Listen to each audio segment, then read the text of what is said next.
Neno hili si hivyo. Mambo ni matatu.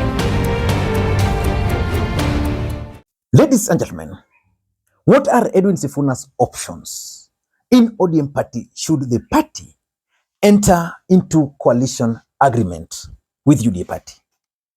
Because Edwin Sifuna has made it very, very clear that he won't be part and parcel of working with UDA party. Hii vita yote unasikia nikipigwa ndani ya chama cha ODM ni kwa sababu moja tu. Nimesema Ruto one term. Na nina sababu. Mimi najua siasa ni ushawishi. Mheshimiwa Rigathi, unajua nimekuja hapa, nimesikia nyinyi mkiongea, nilikuwa nacheka tu hapo nikiwa nimekaa kwa sababu unisamee tu, lakini lazima niseme hii. 2022 tulikuja hapa kwa hao watu wa Mlima. Tukajaribu kuwaingiza box wa. Tukaambia hao watu baba akiingia masomo ni bure kutokea chini mpaka juu.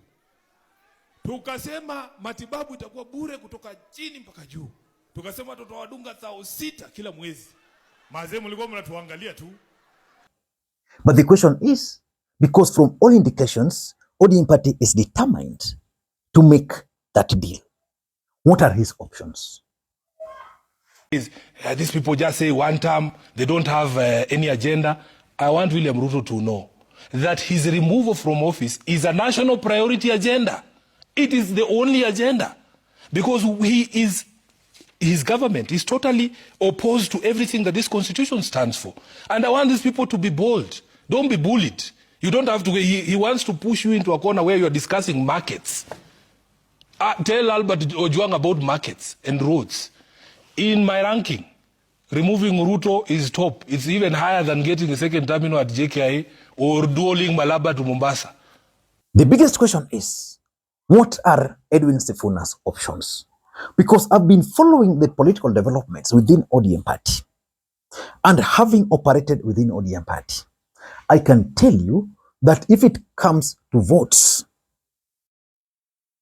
ODM has various structures.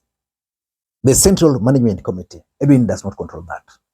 It has NEC, Edwin and the group do not have control over that. And of course, the NDC. They will have their way against Edwin Sifuna. And signs are already there.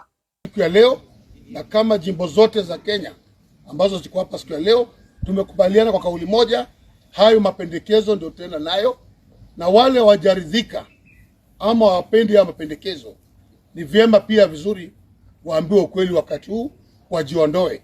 Gari letu limeondoka na tunaelekea mbele. Tunaangalia 2027. In this video, I want us to discuss the options which are available to Edwin Sifuna. Before we do that, for those who are watching this channel for the first time, please take a second or two, click the subscribe button so that next time we produce a video like this, YouTube will automatically notify you. And to the subscribers, I want to continue thanking you guys for your continued support. Because without that support, this channel cannot be where it is. Ladies and gentlemen, what are some of the options available for Edwin Sifuna? By the way, before you answer that question, I want to know in the comment section, particularly those who are ODM members, which camp are you in? In the comment section, just type Team Sifuna if you belong to Sifuna group, Team Oburu if you belong to Oburu group, or Team Consensus if you are praying for the two to work together. Ladies and gentlemen, what are some of the options available for Sifuna? Number one, I think Edwin Sifuna can join or form another political party. And then, because ODM party, I doubt if he will be able to have control over if they decide to enter into that agreement. So after forming a new political party or joining a new political party, then he should be a presidential candidate. For me, I strongly believe that Edwin Sifuna can make a very good presidential candidate right now, because he can craft a winning formation. Let me demonstrate.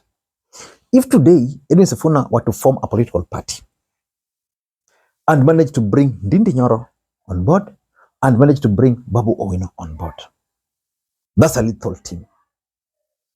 Sifuna will come with the Luhya votes. Babu will bring the Luos. Ndindi Nyoro will bring the Kikuyus. In fact, I strongly believe today that William Ruto's biggest headache in the mountain should not even be Rigathi Gachagua. The headache should be none other than Ndindi Nyoro. So if Sifuna were to say, okay, I'm running for the presidency, then he makes Ndindi Nyoro his running mate. Then, Babu Wino, they nominate for Nairobi.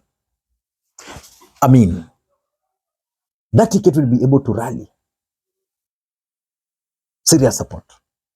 Mukisema SG wenu wasimame kura 2027. Hiyo uchaguzi tunashinda tena mapema. So, nasikia kuna watu wanazunguka wakisema ati ni baba pekee alikuwa anaweza kuangusha wao kura. Kuna mjumbe hapa ametuambia mtoto wa Simba ni nini? Simba. Watashangaa sana. Jambo la pili, uhusiano tulioweka na serikali ya UDA. Mkataba huo baba mwenyewe aliwaambia mwenye kuandika ni nani? Mwenye kuandika ni nani? Sifuna, mimi huyu. Sasa wale ambao mlifanya fasaha katika shule, kuna mwandishi kwa mfano Chinua Achebe. Chinua Achebe ndio mwenye kuandika Things Fall Apart. Si mnajua? Wewe ukikutana na Chinua Achebe leo, unaweza kupingana na yeye ni nini iko kwa hiyo kitabu? Sasa kama mwenye kuandika huo mkataba, na ujua, na uelewa, najua ulikuwa ni wa nini, najua unasema nini na ni kipi haisemi. Niliandika hapo ndani mimi mwenyewe nikasema, this agreement does not constitute a coalition agreement with UDA. Iko hapo, Ruto alisign, baba alisign. Within the political space. Within the political space in the Republic of Kenya. So for me, that is the first option. Run for the presidency. Because if ODM party were to kick Sifuna out, people will make noise. But ODM has one philosophy, that it always outlives the detractors. And if you look around, you realize that someone like Babu Namwamba was even more powerful than Sifuna. He had more support. For example, when Babu Namwamba was being kicked out, he had Hassan Joho on his back. He had Josephat Nanok. He had so many people on his side. But the moment he was kicked out, that was the end of story for Ababu. So I strongly believe that if Sifuna will not be running for the presidency and ODM kicks him out, Kenyans will forget about him. Kenyans have that kind of tendency. Number two, and I think this is probably what they are exploring, Sifuna can decide to rally the like-minds in ODM party and push back, try to resist the move to enter into that coalition agreement with UDA. The only challenge they have, this is the only challenge, there are certain things which Raila Odinga said in public. Sifuna himself has maintained that there are things Raila said in public. One of the things Raila Odinga said in public is that he's going to work with UDA party until 2027. That one he said, not me. But he didn't specify what will happen after 2027. So he can rally like minds and say, okay, Raila left us in broad-based government. And he made it very clear that we are going to work with them until 2027. Then now they can go to court to stop this agreement. Play politics around with it. It's very possible. Bring the right people to that side. I am sure if Mama Ida Odinga is behind Sifuna, she would greatly help Sifuna to identify like minds.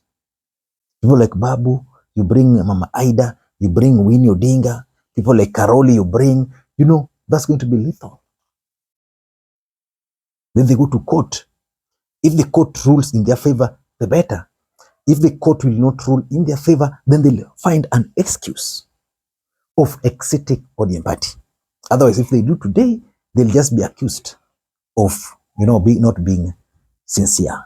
Ladies and gentlemen, my third point, which is my third option for Sifuna, is that Sifuna can actually join the united opposition. But again, it's a very good deal, but a very dangerous one. Before I explain, allow me to introduce you guys to one of the best digital debt management softwares in the Republic of Kenya today, Kile Kitabu. Kile Kitabu will help you sort out, especially those who are in small businesses, and you extend credit facilities to your customers. It will help you track them. So the best thing you can do, and this is a secret I'm giving you, is to go to Play Store right now, search for Kile Kitabu, and then download it and install it on your phone, and then thank me later. Ladies and gentlemen, I was trying to explain that Sifuna has the option of joining the united opposition. So which means the united opposition must brand themselves as not being owned by Rigathi Gachagua. I want to tell you, Rigathi Gachagua is very powerful, is very good politician, is a very good communicator. But as far as ODM supporters are concerned, they will not forgive him. Why? Because they believed that at that particular time, it is Rigathi Gachagua who was ordering the police to tear gas Raila Odinga. Wakati walijaribu kuua baba, wanafikiria tumesahau baba alituonyesha risasi walipiga kwa gari yake. Mumesahau nyinyi? Mumesahau nyinyi? Sasa nataka niwaambie wana ODM, mukae ngumu. Kama kitu ni mbaya, baba alikuwa anasema ni mbaya. Na kama nyinyi ndio chama cha wananchi, wananchi hawezi kuumia alafu nyinyi mnasema mambo iko sawa. Haiwezekani. So which means the opposition must figure out how Kalonzo can then be the face. Then Sifuna joins Kalonzo. Or maybe Matiang'i, and then Sifuna joins Matiang'i. That's also going to be very, very dangerous. And lastly, I don't know what the constitution of the ODM says, but Sifuna can actually run with ODM documents. I don't know whether it's the custodian constitutionally, but I know Raila Odinga was very smart. You know, constitutionally, the SG should be the one who is even the signatory to the bank accounts of the party. Raila Odinga put 3 people, but 2 can sign. So which means even if Sifuna is not there, the 2 can sign and they'll still operate within the law. Ladies and gentlemen, I hope you've enjoyed this video. If you've enjoyed it and you're part of Lee Gang, please let me know in the comment section. Until next time, this is Lee Makwiny. Bye-bye.